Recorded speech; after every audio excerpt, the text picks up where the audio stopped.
신장은 90%가 망가져도 아무 말이 없습니다. 절대 이 증상을 무시하지 마세요. 한국인 10명 중 2명이 지금 이 순간에도 신장이 서서히 망가지고 있습니다. 서울대병원 신장내과 연구팀이 15년간 추적 관찰한 결과입니다. 더 충격적인 것은 이 중 절반 이상이 자신의 신장이 망가지고 있다는 사실을 전혀 모르고 있다는 겁니다. 왜 모를까요? 신장은 90%가 파괴되어도 증상이 나타나지 않기 때문입니다. 잠깐, 여러분께 질문 하나 드리겠습니다. 여러분 혹시 아침에 일어났을 때 눈이 붓는 경험 있으시죠? 저녁에 발목이 퉁퉁 붓는 경험 있으시죠? 대부분 피곤해서 그러려니 하고 넘기십니다. 그러면 이미 신장이 보내는 마지막 경고를 무시하고 계신 겁니다. 오늘 저와 함께 신장 건강을 완벽하게 지키는 방법을 알아보겠습니다. 84세 현역 신장내과 전문의가 40년간 직접 실천해온 방법입니다. 비용은 단 한 푼도 들지 않습니다. 오늘 알려드릴 내용은 크게 6가지입니다. 첫째, 신장이 망가지는 진짜 원인 5가지. 둘째, 건강하다고 알려졌지만 사실은 신장을 망가뜨리는 충격적인 음식. 셋째, 신장을 살리는 기적의 채소 4가지. 넷째, 반대로 신장을 망가뜨리는 채소 5가지. 다섯째, 신장을 살리는 생활습관 3가지. 여섯째, 경고를 무시했다가 투석까지 간 분과 반대로 기적처럼 회복된 분의 실제 사례입니다. 50분만 투자하시면 여러분의 신장을 지킬 수 있습니다. 이 영상 하나로 신장 건강의 모든 것을 알 수 있습니다. 끝까지 함께 해주세요. 먼저 신장이 뭔지 정확히 알아보겠습니다. 우리가 흔히 콩팥이라고 부르는 신장은 허리 뒤쪽 양옆에 하나씩 자리 잡고 있습니다. 강낭콩 모양을 한 주먹 크기의 장기입니다. 작은 크기에 비해 놀라운 능력을 가지고 있습니다. 신장은 우리 몸의 정수기와 같습니다. 집에 정수기 있으시죠? 정수기 필터가 막히면 어떻게 됩니까? 물이 더러워지고 결국 못 쓰게 됩니다. 신장도 마찬가지입니다.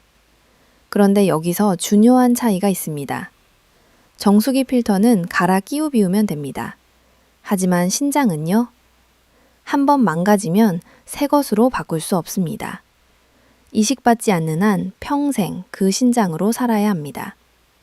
신장은 매일 150리터의 혈액을 걸러냅니다. 150리터가 얼마나 되는지 아십니까? 큰 욕조 하나를 가득 채우는 양입니다. 하루에 욕조 1개 분량의 혈액을 깨끗하게 정화하는 겁니다. 놀랍지 않으십니까? 이 작은 장기가 매일 그렇게 일하고 있습니다. 이 과정에서 노폐물을 제거하고 깨끗한 혈액을 다시 몸으로 보냅니다. 수분과 염분의 균형을 조절합니다. 혈압을 관리합니다. 적혈구를 만드는 호르몬을 분비합니다. 비타민 D를 활성화시켜 뼈 건강을 유지합니다. 신장이 하는 일이 이렇게 많습니다. 그런데 이 중요한 장기가 한번 손상되면 재생이 거의 불가능합니다. 간이나 피부와 달리 신장세포는 한번 죽으면 다시 살아나지 않습니다. 이것이 바로 신장질환이 무서운 이유입니다. 더욱 놀라운 것은 신장의 예비 능력입니다. 한쪽 신장을 완전히 잃어도 나머지 한쪽이 그 역할을 대신할 수 있습니다. 신장 이식에서 건강한 기증자가 한쪽 신장을 기증해도 정상적인 생활을 할 수 있는 이유가 바로 이것입니다. 그런데 여기서 역설이 있습니다. 이런 뛰어난 예비 능력 때문에 오히려 미프습니다. 신장 기능이 상당히 떨어질 때까지 우리 몸은 이를 보상하려고 노력합니다. 그래서 증상이 나타나지 않습니다. 쉽게 설명해 드리겠습니다. 회사에 직원이 10명 있다고 생각해 보세요. 5명이 퇴사해도 남은 5명이 야근하면서 버팁니다. 3명이 더 나가도 남은 2명이 밤새 일하며 버팁니다. 겉으로는 회사가 돌아가는 것처럼 보입니다. 하지만 어느 날 갑자기 남은 직원들도 쓰러집니다. 그때서야 회사가 망합니다. 신장도 마찬가지입니다. 그리고 어느 날 갑자기 증상이 터집니다. 그때 병원에 가면 의사들이 뭐라고 합니까? 왜 이제야 오셨어요? 이미 되돌릴 수 없는 단계입니다. 자, 지금까지 신장이 무엇인지 알아봤습니다. 신장은 우리 몸의 정수기입니다. 매일 욕조 1개 분량의 혈액을 걸러냅니다. 한 번 망가지면 재생이 불가능합니다. 90%가 망가져도 증상이 없습니다. 다음은 신장이 망가지는 진짜 원인입니다. 그렇다면 신장을 망가뜨리는 원인은 무엇일까요? 대부분의 분들이 모르고 계십니다. 건강에 좋다고 생각하고 매일 하는 행동이 오히려 신장을 망가뜨리고 있을 수 있습니다. 신장 질환의 가장 큰 원인, 첫 번째는 당뇨병입니다. 전체 신장 질환의 45%가 당뇨병 때문에 발생합니다. 10명 중 4.5명입니다. 거의 절반입니다. 혈액 속의 포도당이 지속적으로 높은 상태가 유지되면 신장의 미세한 혈관들이 서서히 손상됩니다. 이것을 쉽게 설명해 드리겠습니다. 상상해 보세요. 설탕물이 있습니다. 설탕물이 끈적하게 혈관에 달라붙습니다. 시간이 지나면 혈관이 막힙니다. 마치 오래된 배수구에 기름때가 끼는 것과 같습니다. 이것이 당뇨병이 신장을 망가뜨리는 원리입니다. 처음에는 신장이 더 열심히 일합니다. 높은 혈당을 처리하기 위해 신장을 혹사시키는 겁니다. 시간이 지나면서 신장의 여과막이 점점 손상됩니다. 결국 단백질이 소변으로 빠져나가기 시작합니다. 여러분, 혹시 당뇨병 있으시죠? 공복 혈당이 126 이상이면 당뇨병입니다. 100에서 125 사이면 당뇨 전 단계입니다. 그러면 이미 신장에 부담을 주고 있는 겁니다. 두 번째 원인은 고혈압입니다. 전체 신장 질환의 27%를 차지합니다. 10명 중 2.7명입니다. 높은 혈압이 지속되면 신장의 혈관에 지속적인 압력이 가해집니다. 이것을 쉽게 설명해 드리겠습니다. 집에 수도관 있으시죠? 수도관의 물 압력이 너무 높으면 어떻게 됩니까? 터집니다. 아니면 연결 부위가 새기 시작합니다. 신장 혈관도 마찬가지입니다. 계속 압력을 받으면 결국 터지거나 딱딱해집니다. 특히 밤에 혈압이 떨어지지 않는 분들이 더 위험합니다. 정상적으로 밤에는 혈압이 10에서 20 정도 떨어져야 합니다. 그런데 밤에도 혈압이 높은 상태로 유지되면 신장이 쉴 틈이 없습니다. 24시간 내내 고문당하는 겁니다. 여러분, 혹시 혈압약 드시고 계시죠? 수축기 혈압이 140 이상이면 고혈압입니다. 120에서 139 사이면 고혈압 전 단계입니다. 세 번째 원인은 많은 분들이 깜짝 놀라실 겁니다. 바로 소염 진통제입니다. 잠깐요. 여기서 충격적인 사실을 말씀드리겠습니다. 관절이 아프면 진통제 드시죠? 두통이 있으면 진통제 드시죠? 허리가 아프면 진통제 드시죠? 약국에서 쉽게 살 수 있으니까 별 생각 없이 드십니다. 그런데 이 진통제가 신장을 조용히 망가뜨리고 있습니다. 질병관리청 통계에 따르면 소염 진통제를 10년 이상 복용한 분들의 신장 기능이 정상인 대비 40% 이상 떨어진 것으로 나타났습니다. 40%입니다. 거의 절반입니다. 소염 진통제가 왜 신장에 나쁠까요? 소염 진통제는 신장으로 가는 혈류를 줄입니다. 혈류가 줄면 신장이 산소와 영양분을 충분히 받지 못합니다. 마치 식물에 물을 안 주는 것과 같습니다. 결국 신장세포가 죽습니다. 여러분은 어떠세요? 조시나요? 일주일에 3번 이상 드시면 이미 신장에 부담을 주고 있는 겁니다. 네 번째 원인은 만성사구체 신염입니다. 신장의 여과장치인 사구체에 영쟁기는 질환입니다. 바이러스 감염이나 자가면역 질환이 원인이 될 수 있습니다. 다섯 번째 원인은 다낭성 신장질환입니다. 신장에 수만의 물혹이 생기는 유전 질환입니다. 시간이 지나면서 정상 신장 조직을 압박해 기능을 떨어뜨립니다. 자, 지금까지 신장을 망가뜨리는 원인 5가지를 알아봤습니다. 첫째, 당뇨병, 전체의 45%.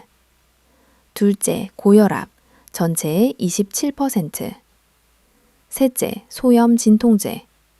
넷째, 만성사구체 신염. 다섯째, 다낭성 신장질환입니다. 다음은 정말 충격적인 내용입니다. 건강식품이라고 알려진 것들이 사실은 신장을 망가뜨리고 있습니다. 여러분, 이 부분 정말 집중해서 들어주세요. 제가 이 내용을 말씀드리면 대부분 충격받으십니다. 건강을 위해 매일 드시는 것들 중에 신장을 망가뜨리는 것들이 있습니다. 저도 처음에는 몰랐습니다. 건강에 좋다고 해서 열심히 먹었습니다. 그런데 최신 연구 결과를 보고 깜짝 놀랐습니다. 첫 번째, 단백질 보충제입니다. 근육에 좋다고 하죠?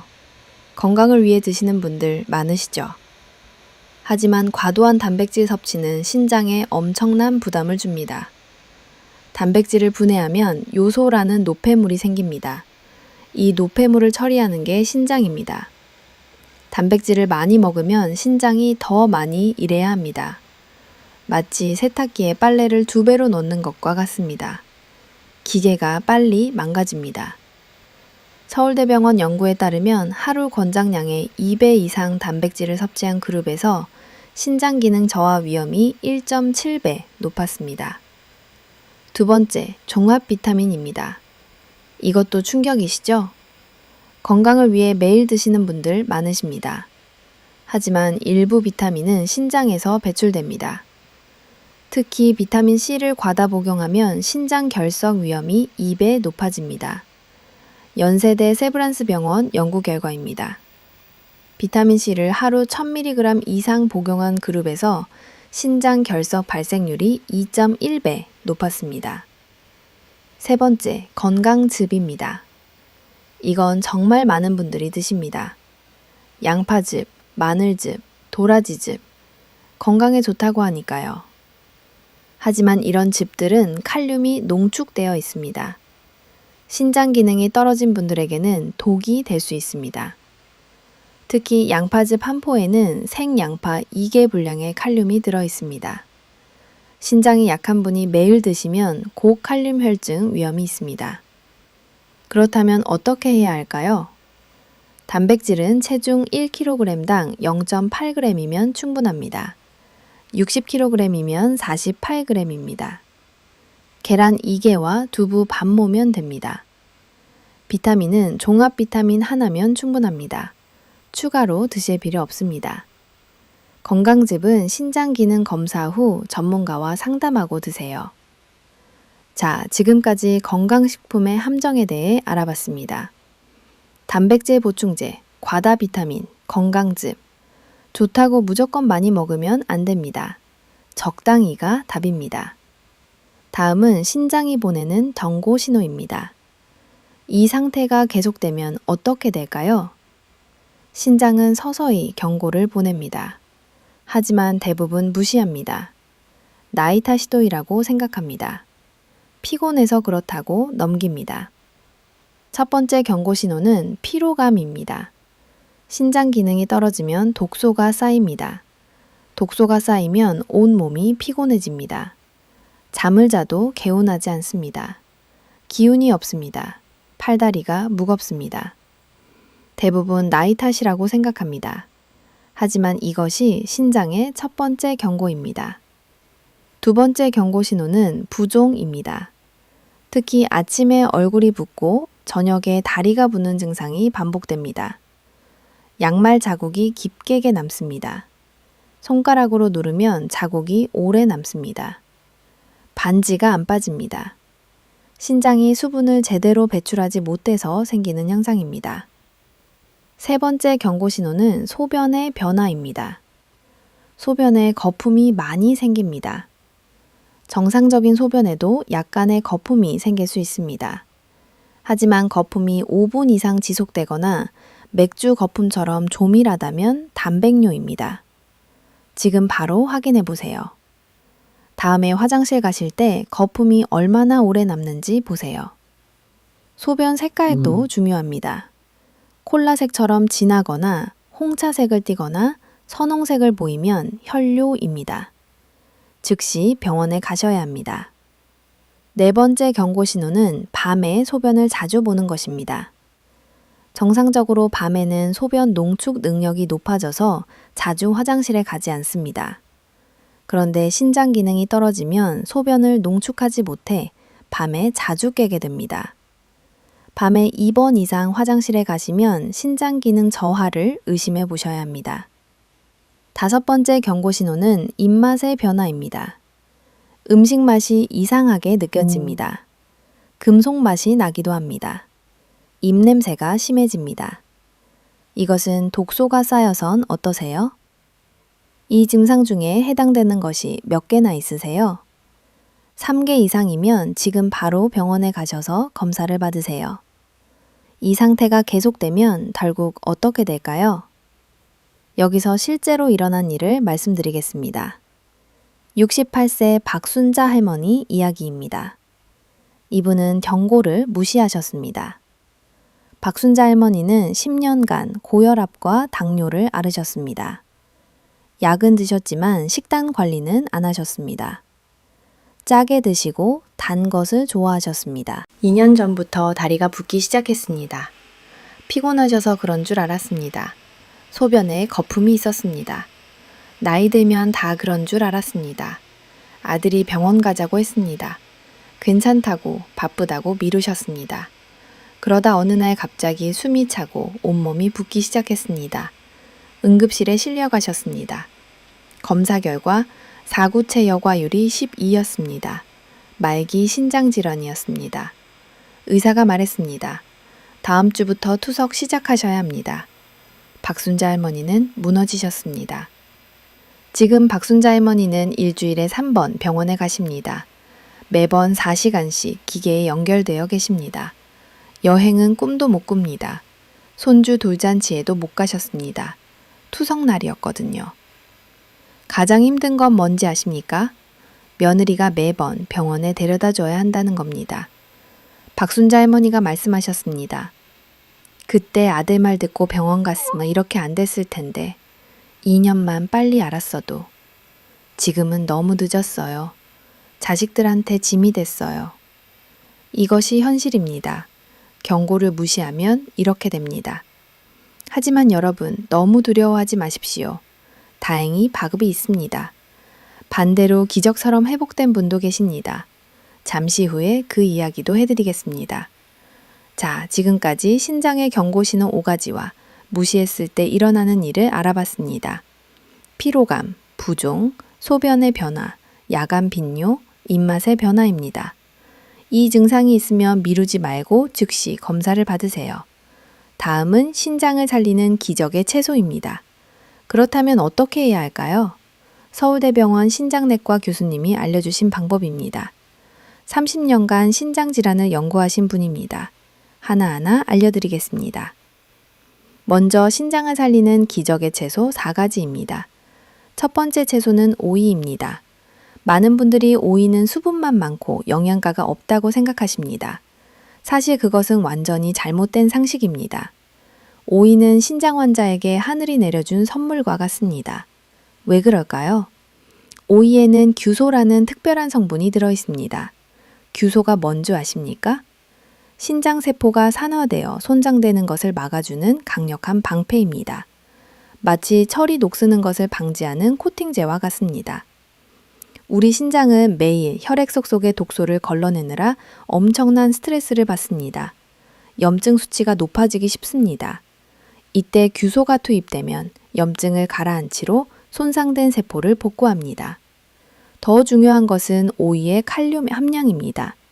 오이는 100g당 칼륨이 150mg 수준으로 매우 적당합니다. 신장 환자도 안심하고 드실 수 있습니다. 오이를 어떻게 드셔야 할까요? 하루에 중간 크기 오이 1개를 껍질째 드시면 됩니다. 오이 껍질에 규소 성분이 집중되어 있기 때문입니다. 단, 절대 소금에 절인 오이 피클은 안 됩니다. 나트륨이 과다하게 들어있어 오히려 신장에 독이 됩니다. 반드시 생 오이를 깨끗이 씻어서 껍질째 드세요. 두 번째 채소는 양배추입니다. 양배추가 위장에 좋다는 것은 많이들 아시지만 신장에도 훌륭하다는 사실은 모르시는 분이 많습니다. 양배추에는 비타민 K와 비타민 C가 풍부합니다. 그리고 칼륨 함량은 100g당 107mg으로 매우 낮습니다.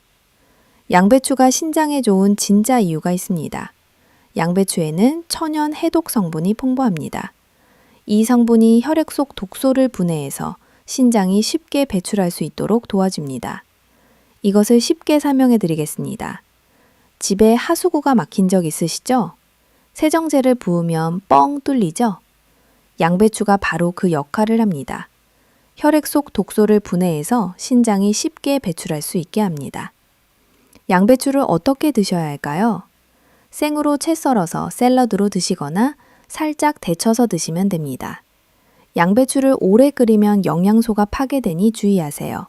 절대 절임 양배추나 김치로 드시면 안 됩니다.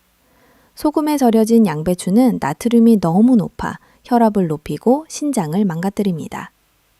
세 번째 채소는 당근입니다. 신장이 나쁜 분들은 대부분 활성산소 수치가 높습니다. 활성산소가 뭔지 아십니까? 세포를 녹슬게 하는 찌꺼기입니다. 마치 철이 녹쓰는 것과 같습니다.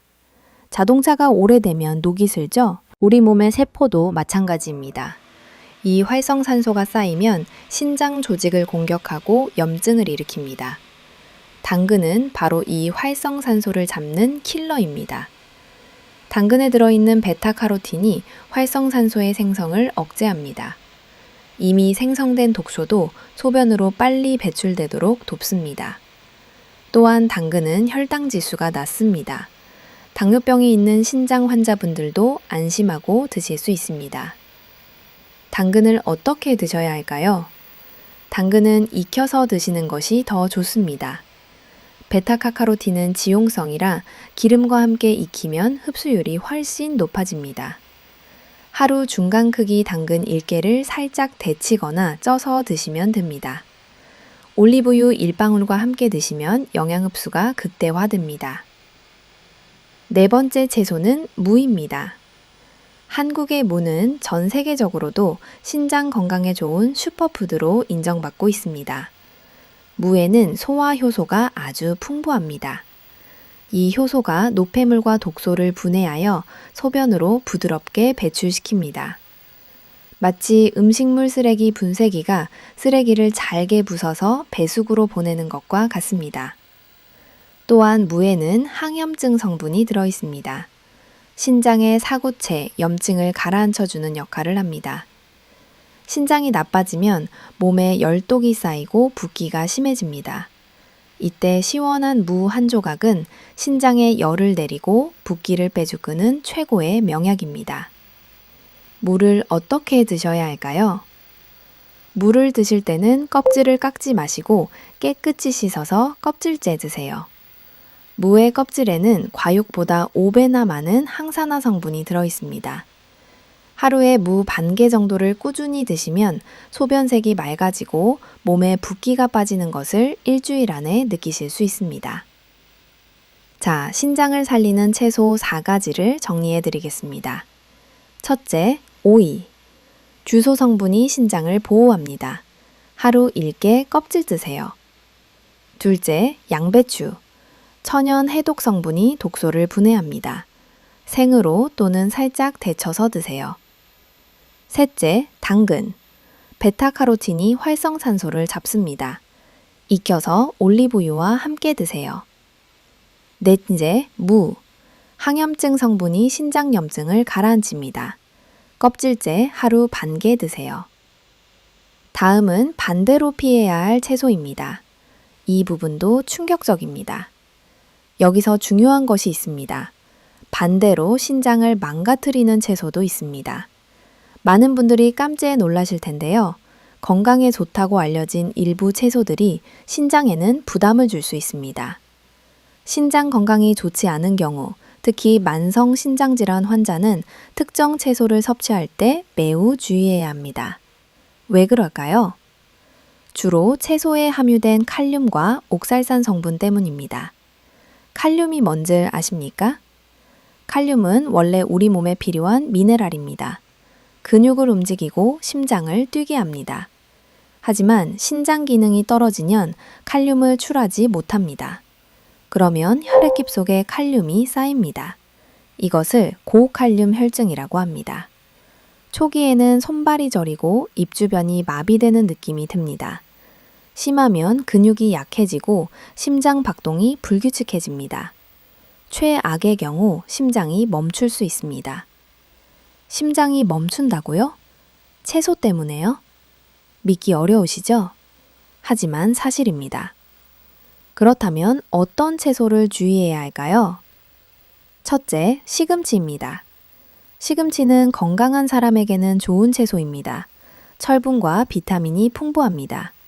뽀빠이가 먹으면 힘이 세지죠? 하지만 칼륨 함량이 매우 높습니다. 신장 기능이 떨어진 분들은 섭취량을 반드시 조절해야 합니다. 둘째, 감자와 고구마입니다. 뿌리 채소들은 칼륨 함량이 매우 높습니다. 특히 감자를 삶거나 쪄서 드시면 칼륨이 그대로 농축됩니다. 튀김이나 전으로 만들면 기름과 염분까지 더해져 신장을 이중으로 공격합니다. 셋째, 토마토입니다. 토마토도 칼륨이 많이 들어 있습니다. 보통 토마토를 드실 때 1개만 드시는 게 아니라 2개에서 3개씩 먹거나 주스로 만들어 드시는 게 문제입니다. 토마토 주스는 더욱 위험합니다. 토마토를 갈아서 주스로 만들면 칼륨이 농비축됩니다. 1컵에 많은 양의 칼륨이 들어가서 신장에 큰 부담을 줍니다. 넷째, 버섯입니다. 특히 양송이 버섯은 칼륨 함량이 높습니다. 다섯째, 해조류입니다. 미역과 다시마 같은 해조류도 칼륨이 높습니다. 미역국 좋아하시는 분들 많으시죠?